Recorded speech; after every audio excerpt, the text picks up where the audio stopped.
Is everybody in? Is everybody in? The show is about to begin.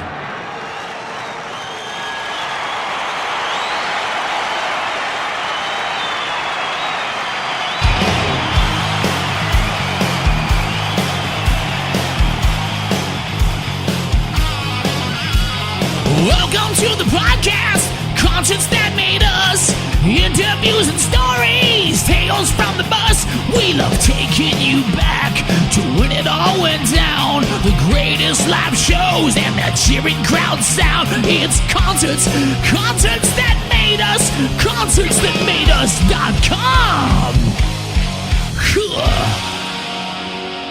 On this episode, I'm chatting with Travis and Wayne, the founders of UtopiaFest, the beloved music festival based in Texas. I'm very excited to share this episode with you guys because from researching and looking into UtopiaFest, it's clear to see that UtopiaFest is much more than a music festival. It's an experience. It does exactly what it says on the tin. It's utopia, and who doesn't want to experience utopia? So, without further ado, let's get on with the show. Travis and Wayne, you're very welcome to Concerts That Made Us. Thank you very much. Hey, good to be here. I'm delighted to have you. I'm delighted to share UtopiaFest with the listeners. Thank you, man. We really appreciate getting the word out there, and we're excited to share about it. Now, before we get to UtopiaFest, I have to ask, what's your earliest musical memory? Earliest musical memory. I'm going to say mine is probably my sister's holding the jam box up to the TV and recording different sound tracks onto a tape, and then listening to them in the car. Like Grease and Grease 2, for instance, were on tape via the TV, and they would just wait each song and hit record. And I remember like how cool of a process it was. And then the next thing I know, we're on the road to the beach in a family trip, listening to the music, and just how excited they were about it. I was much younger than them. It just kind of pulled me in to the whole idea. I'm gonna say, I don't know.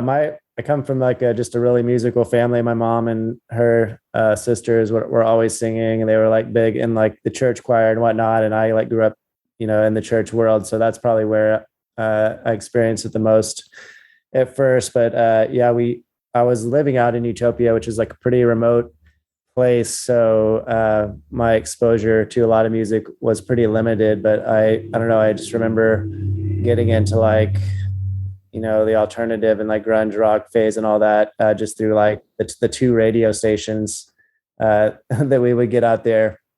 And then I remember being like a first adopter of like Napster and LimeWire and like burning CDs and stuff. And I started being like one of the providers of like burned CDs in high school and stuff. But I don't know. It's hard to say the very first, but.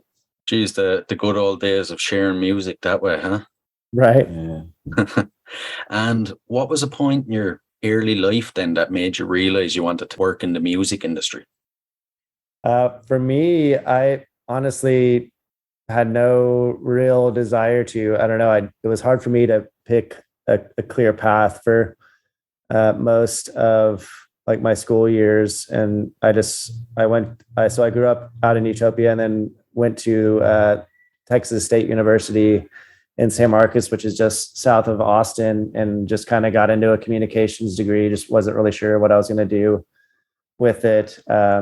But I don't know. I just kind of fell into doing the festival thing because I loved going to shows, music, playing shows, and I started like working security at concerts as a side gig, and I just kind of got to know a lot of really great musicians and bands. And then I don't know, I just one day kind of clicked to like what a great spot my family had out in Utopia, Texas. The ranch that's been in my family for generations now, and just how fortunate we were to have it. And I wanted to invite friends out there, but I also wanted to like bring this music experience to Utopia. So we just invited like everyone we could and had like 9 bands out there on a Saturday and just had like a little 200 person pasture party. and I didn't really think much of it or have big plans for it, but I just wanted to make it a little bit bigger and better every year. And the second year, I'd invited this production company to help film it, who were connected with Wayne, and then they loved it so much after the second year, which was a little bit bigger. They offered to co-produce it with me for the third year, which is when Wayne came in, and together, like as a team, we took it from like 300 to like 1,200 to 1,500 over the next couple of years, and then slowly it grew to like 2,000. And throughout the whole time, it was really just like my main part-time job, I always called it, but I was still like working security, and then I was doing like construction and like all kinds of other side jobs, you name it. But so it's never been well, it's been my number one thing, but it's never been like a full-time thing. But now it's led me to like we're actually opening like a bar and venue, which is another kind of long story. So we're gonna, instead of doing the once or twice a year main events, and we've also produced all kinds of other just smaller shows, but now we're going to have like a full-time home for music here in Buda, which is just south of Austin. That's the shortest version possible, but I don't know, what would you say after your story, Wayne? Yeah.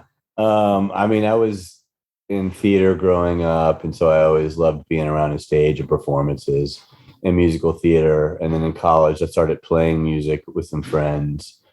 Actually took a break from education for a year just to try to be in a band, which was unsuccessful, but it got me hooked on the idea. And then so I had bands throughout the rest of college. And, other things just drawing me to the stage. After I got out of college, I started doing production for photo work and film work. And some of that film work was concerts as well. So I've just always been drawn to any performance. I feel like I've been throwing parties since I was 17. We would throw theme parties out at friends' houses who didn't have parents or parents were away, and just sort of trying to make it better and more efficient every time. And just try to, I don't know, I think the whole goal is to have everyone have a good time, feel accepted, and be as safe as possible. You mentioned that the ranch has been in your family for 100 years. Was Right. it, I have this image, we don't have ranches over in Europe, unfortunately, but I have this image that people that own ranches are very, especially for that long, are very traditional. Were your family okay with throwing a music festival on the ranch? Surprisingly, they were very supportive. But so the ranch is called the Four Sisters Ranch, which is my mom and her three sisters, and then they all have a couple kids, and then there's Granny, who's like the matriarch. But yeah, like I couldn't believe how supportive they were. I mean, but it was really just because they believed in me so much and they wanted to support me. But then, after we started having it, I mean, what kept it going for the most part was just how respectful and appreciative the crowd was. We just, we attracted a certain type of crowd and community that was just really just kind and treated the land very well for the most part. Obviously, there's always like a handful of troublemakers, but like by and large, like everyone was just really great. And that's the only reason that they kept it going. But yeah, especially after they experienced like some aspects of the nature of like these type of things, like after some of the things they saw, I was surprised that they were still go for it. But I mean, but over time, it kind of developed a spectrum between like the Four Sisters of a pretty wide spectrum of how excited about it they were, you could say. Yeah. Actually, the oldest sister, Diane, has been like the biggest champion, actually. But then maybe the one below her, not as enthusiastic. And my mom has always kind of been begrudgingly supportive because she wants to support me as well. But she's always tried to get me to stop doing it and get like a 9-to-5 job. And then the youngest sister is really, really into it. But yeah, that was really amazing because you're right. I mean, it's a very conservative and traditional community. So like, some of the people in the area thought it was like the worst thing to ever happen to it, but then others, loved it. and supported it. And I mean, all the people that I really grew up with the most and cared about the most would come and really appreciated it. But yeah, so but it also was a tremendous stress on on our family and the land and stuff as well. I mean, even though you couldn't really tell much of a mark on the land per se, but it was still a just stressful and risky thing. And also we kind of had hit a cap or hit a maximum amount of attendees that we could comfortably host out there, and it still wasn't really sustainable. So we actually decided to launch it off into the world in 2018. And move it closer to Austin to try to get to another level of sustainability and size.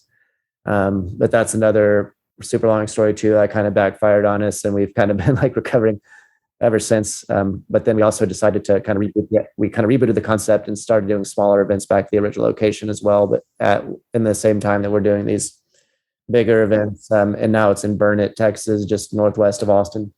And we're coming up on our fourth event there in October. I see. And as the years have gone by, do you think you've fulfilled your original vision of what it would be? Or do you think you still need to grow to reach that vision?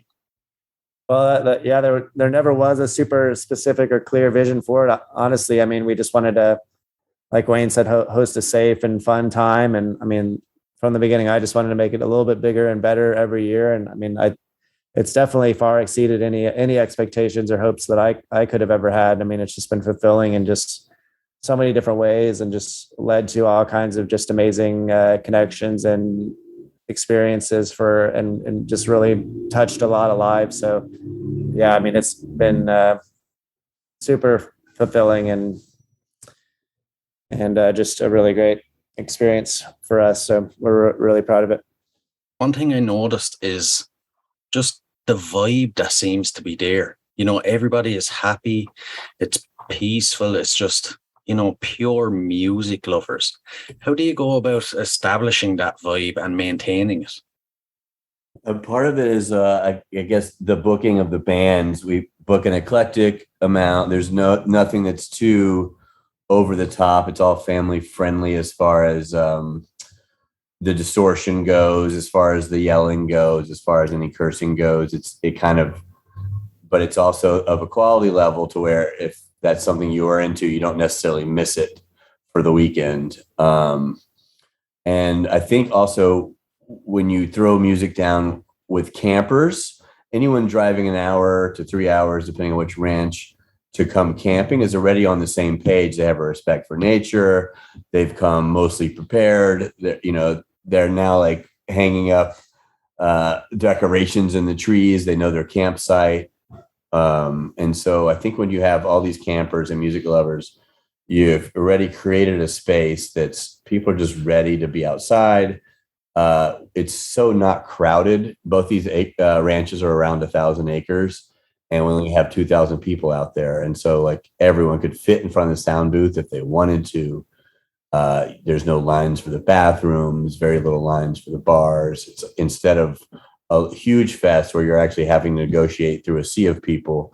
Actually, when you bump into people here, you want to talk to them and chat up. And so the community starts to build because no one's really in a hurry just to see a band that they may miss because there's so many stages and so many people to get through.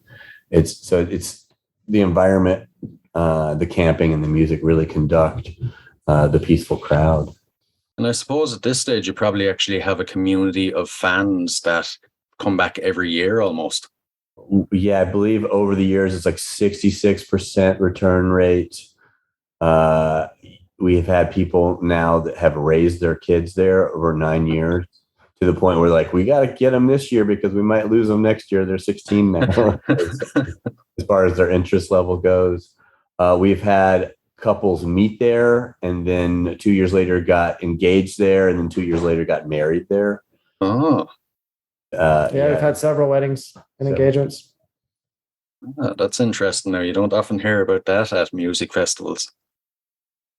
Yeah. And I mean, it's just the nature of having it so intimate, like you said, it just really separates it from a lot of the other festival experiences. You know, we've really tried to cut out all of the negative and stressful aspects of going to just shows and events like that. What are some of the highlights for you guys from the previous years? Oh man, I'd say every time Rubble Bucket played, I was amazed. I'd say Valerie June has played there a couple of times. I mean, it's really just endless experiences. We've had late night stages with totally acoustic where 50 people are watching at 3 a.m. and just bawling their eyes out because the music's so emotional. One of the classic moments or set of moments was with Charles Bradley. I don't know if you were familiar with him, but he was there in 2012. And in that year, we had like basically like a monsoon all day. We had like 3 years in a row of rain, but this one evening was pretty steady rain. And he was like dressed to the nines and like really fancy suit and nice shoes and everything. And he was like so moved that our crowd, just went in on the rain and just like really stuck it out and just got into it. He was so moved by it that like at the end of the show, he like jumped off the stage and started hugging everybody and just like created this like just this huge love moment. And also we even had to shut down the show like in the middle of his set because like something was underwater and like he came back and so it was a little dramatic. But yeah, everyone was just totally just blown away by that show and just like that his act of love. And then he was actually able to come back a couple of years later and we had perfect weather and just had an amazing show. And then after that, in 2017, while we were out there, we actually found out that he had passed. Like he'd passed during that weekend. So like it was a really moving moment, like with everyone that had seen him once or twice out there and just had these incredible shows. And then we all found out that he passed together and we like set up a improv like tribute and played a video from when he was there. So that was a really, really special time. But I don't know. I also always think a lot about the first year that it was like on the bigger scale and just like what an exciting and special feeling that was. Like we had this one band from Australia called Art versus Science. And it was like their first show in the US and like hardly anyone knew them, but they just like blew everyone's minds. And it just was like the first, like, I just really had this feeling that like, man, we're really onto something. Like there's a lot of potential here. Like this is special. Yeah. Sounds like that was the point where you realized all the hard work was paying off. So yeah. As well as UtopiaFest, you had Utopia Sessions back in March and Viva Utopia in April. Can you tell us a bit about that? Yeah, so there's kind of been all these branches off of the fest over the years, and Utopia Sessions began as like a South by Southwest experience that our former partners, the Onion Creek Productions and Wayne and I were doing for years, where we wanted to create like a Utopia esque like oasis in the madness of South by, where we would invite bands to like a house, or I don't know, one time we had it on the top floor of a condo and it was just like invite only, and we would just shoot video sessions with the bands. And yeah, there's a lot of really great videos from that on YouTube.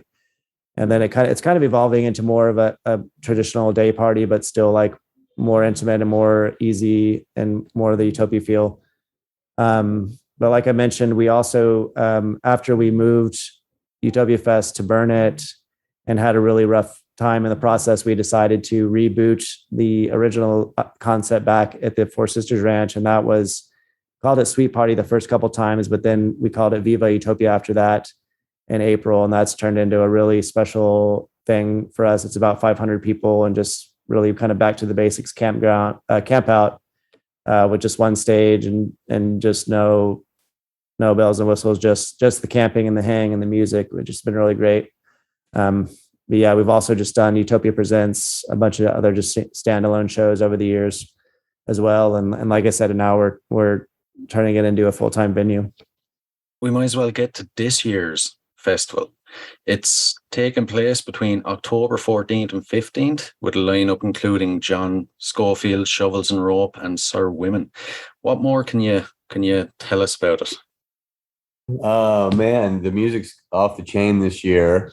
We have horseback riding this year. We have a 13-hole disc golf course, which you can hear the stages from the course. It's kind of amazing, and you get to the last couple holes, and you're looking over the stages up at all the people while you're listening to music and playing disc golf.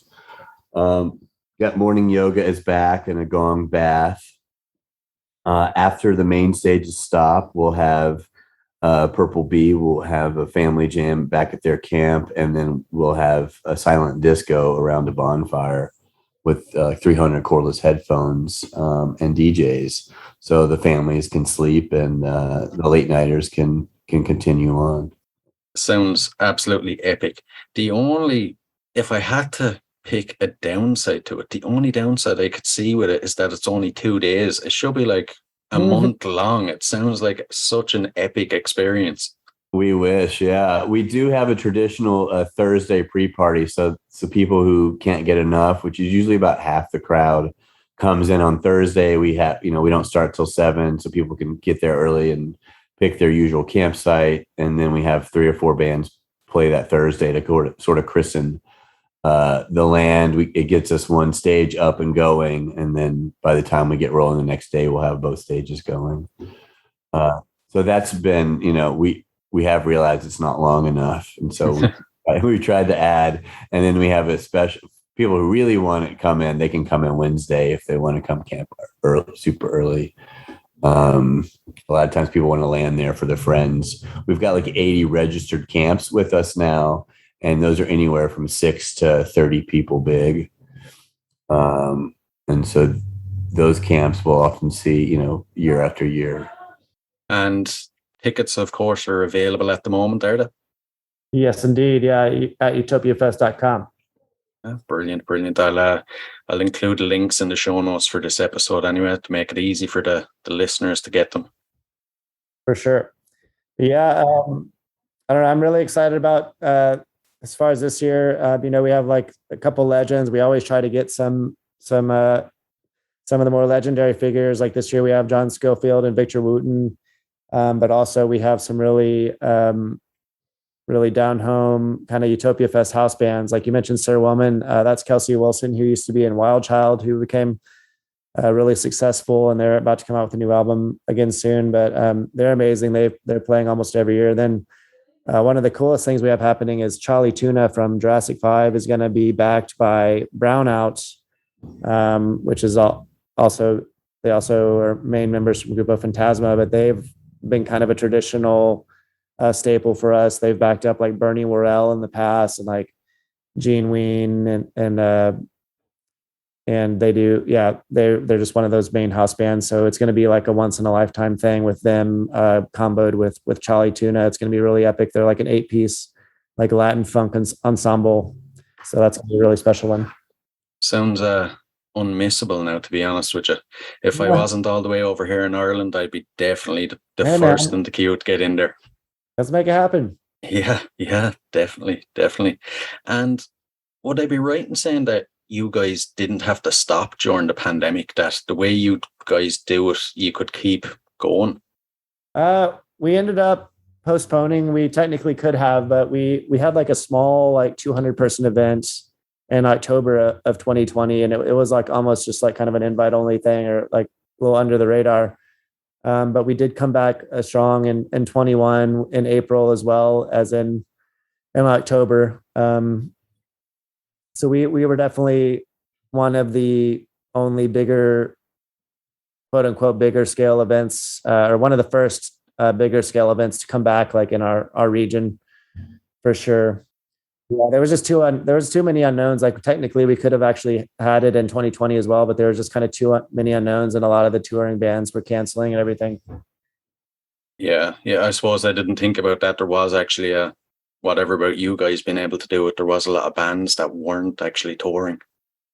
Yeah, exactly. So, and it was just a mixed bag, but we were pretty gung-ho about going forward up and, as long as we could. Then we decided to postpone. In 23 and 24, there's actually something very special happening. What will it be? So there's 2 solar events that are happening over Texas. I'm sure the rest of the world as well. but one of them is October 2023. It's an annual eclipse that's kind of striping across Texas from right to left, diagonal down. And that's where the moon's a little bit closer, so it doesn't completely cover the sun. You have you have a little bit larger corona, and the path of totality goes over the ranch back in Utopia, Texas. So that's going to be great. We're going to have a Eclipse Utopia event there. And then 8 months later, in April 2024, there's another event, and it's a total eclipse. And the path of this one also makes an X over Texas with the other path 8 months previous.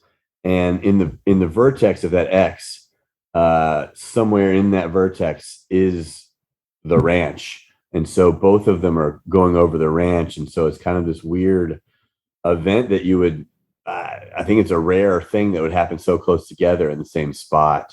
Yeah. And so we're going to have two of the eclipse festivals back to back, both at the ranch. And, figure out the best band to then go dead silent during that moment of total totality. Yeah. I mean, that is just, once we found out about that, I mean, obviously it's like a once in a million lifetimes happening. And there's already a lot of talk and planning going around in the hill country, they call it region, preparing especially for the total eclipse in 2024. I mean, that's the one that people are going to be coming, 100,000 people or tens of thousands of people are going to be coming to that area for the best views of that total eclipse. But yeah, it's just so crazy to have like the X happening too with the one in October. So that's it's kind of a cool like natural kind of climax to this whole journey for us, I think. And there's like it actually was kind of like foreshadowed in some of the art we had made. Interestingly, a few years back, we have like this logo that's like a sun and a moon combo that almost resembles an eclipse. So that was a cool little element, because now we're going to kind of like I said, kind of crescendo with those events. And then as of now, I mean, we're planning on after that just doing like the smaller, like the Viva Utopia, 500 person camp out. Maybe it would grow naturally again, but we're going to we're directing more of the focus on the music venue and other things in our lives. Cause I have a family now too, so it's getting pretty difficult to juggle everything. I can imagine. But geez, that's absolutely crazy. That's something you couldn't actually buy, and as you said, it was kind of foreshadowed a couple of years ago. That's stuff of movies almost. No joke, man. Yeah. So before we move on to the last couple of questions, I've a good one for you. In 50 or maybe 100 years' time, when people look back at UtopiaFest, what do you hope they say? Oh, man. I don't know what I hope they say, but so many people have come to me in the last couple of years and say that it changed their lives, that it set them right. It gave them a reset that they needed. And I just feel like if I continue to hear any of that, then we're doing something right. I just hope, it's still, the memory is still around. And I mean, I don't know, honestly, like I hope that it finds new hands or new stewardship, and it's still going on. And it's something they're still going to and talking about like how epic it has always been and how, what a unique experience in the world that it created. And I don't know, I want people to be seeing like a clear impact on their family trajectory or even that we have like young kids that have been going there, for years now. So, these are going to be people in their 60s and 70s, perhaps. And I just hope that they're talking about what amazing memories and times they had there with their family. And hopefully they're going to be able to take their family at some point. Yeah. Be actually cool if it became and I'm sure it will become a family tradition for people to pass down. Yeah, it certainly has. And but like I said, now we're going to kind of like shift gears, but I would love to see a way forward. And maybe like one day if we are provided with more resources or more infrastructure, it would something to make it more sustainable. We can keep it going, but I'll always do something out on the ranch. I mean, it's just our venue out there is just so special, and there's nothing that I've seen like it. I mean, it's just an incredible space. So I intend to keep using it in some way. Great to hear. Great to hear. And we'll move on to the last couple of questions then. This first one now, I've changed it around to suit you guys. If you could have any artist or performer from history, alive or dead, perform at UtopiaFest, who would it be? He is alive or dead. Oh man. Holy crap. That's so tough. There's a few on the list. I think David Byrne is high on my list for that. It has been. Yeah. I think Paul Simon's on that list for me, and Flaming Lips are on that list. Beethoven. My goal right now would I think Gorillaz would be like the absolute perfect band for us, in my opinion. That's really hard to say of all time. Mm. It is kind of casting a very wide net to say all time, alive or dead, I suppose. The next one, if you could be locked in a room with any artist or performer for history for 24 hours, who would it be? Wow, that's really good.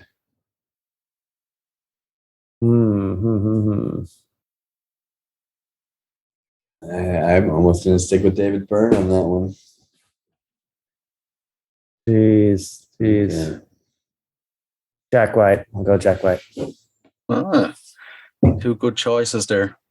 I actually haven't heard those before. It's the first time, because at this stage I've done quite a few episodes and I noticed that the same names tend to pop up over and over again. But those two now I don't think have ever been mentioned. So who do people say? John Lennon, the Beatles, I think Bruce Springsteen has popped up a couple of times. Then, Jimi Hendrix, guys like that. Yeah. And the final one, if there was a song to appear on the soundtrack to your lives, what would it be? Oh, wow. Oh, man. I think The Abyss by Paul Simon. Wow. That's it. That's super tricky. Geez. What would it be? All Tomorrow's Parties. Daggum. I'm having a hard time thinking of one. I suppose it's a tough one to just spring on you like that. Yep. Man, I'm one of those people that I have a hard time picking a favorite of anything because my tastes are so broad, and it's hard to to find one thing that really stands out for me. Yeah. It's such fan of so many things. That's no problem. That's no problem. And one last one to switch it around a bit. Is there something I should have asked you guys? Nice. I think we covered a lot of good ground. I guess one thing, I guess there was a few other things about the experience this year that we left out. Something that's cool about Reveille is that it has it's like a destination mountain bike place. So year round, it just has these really amazing trails that people have carved out for mountain bikers.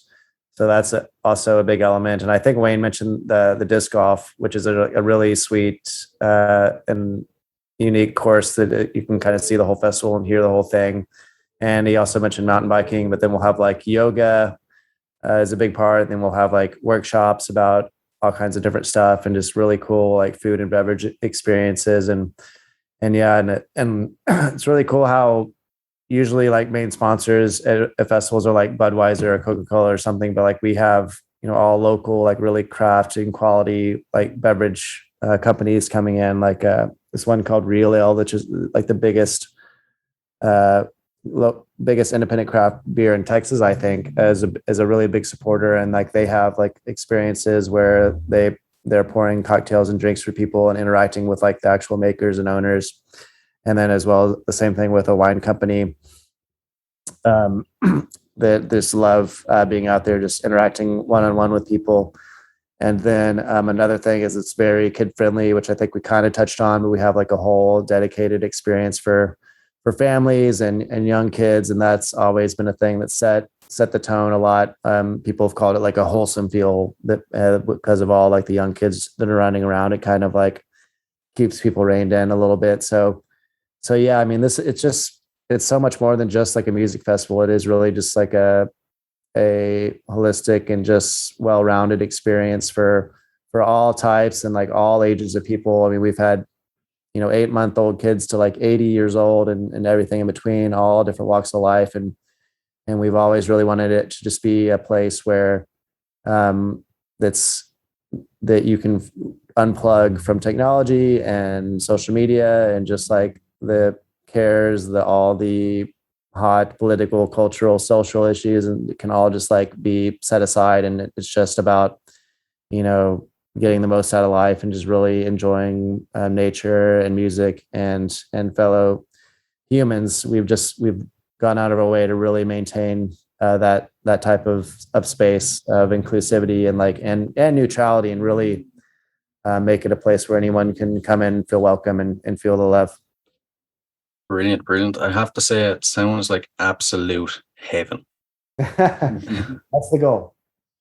Well, you're definitely achieving it anyway. Listen, guys, I've really enjoyed chatting to you now and getting an insight into UtopiaFest. And I look forward to seeing what you guys do in the future. Thanks, man. Thank you so much. We appreciate you.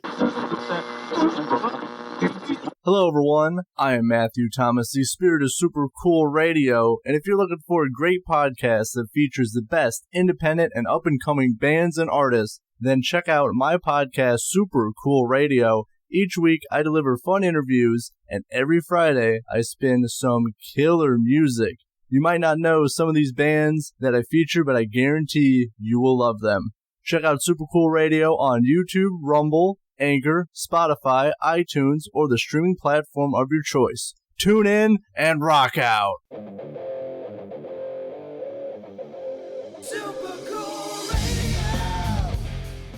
Hey guys, I really hope you enjoyed this episode. I, for one, surely did. Now, if you enjoyed this episode, be sure to rate and review us on iTunes. Your 5-star review will be read out on the show. And don't forget, you can now rate us on Spotify.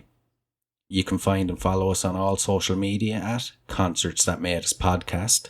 And don't forget to check out the website at www.concertsthatmadeus.com. And if you'd like to support the show, you can do so by signing up at patreon.com/Concerts That Made Us. So, until next time, keep rocking.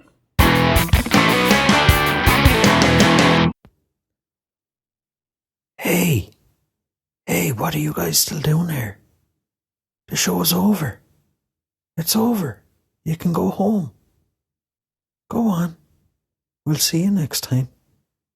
We'll be here. Bye.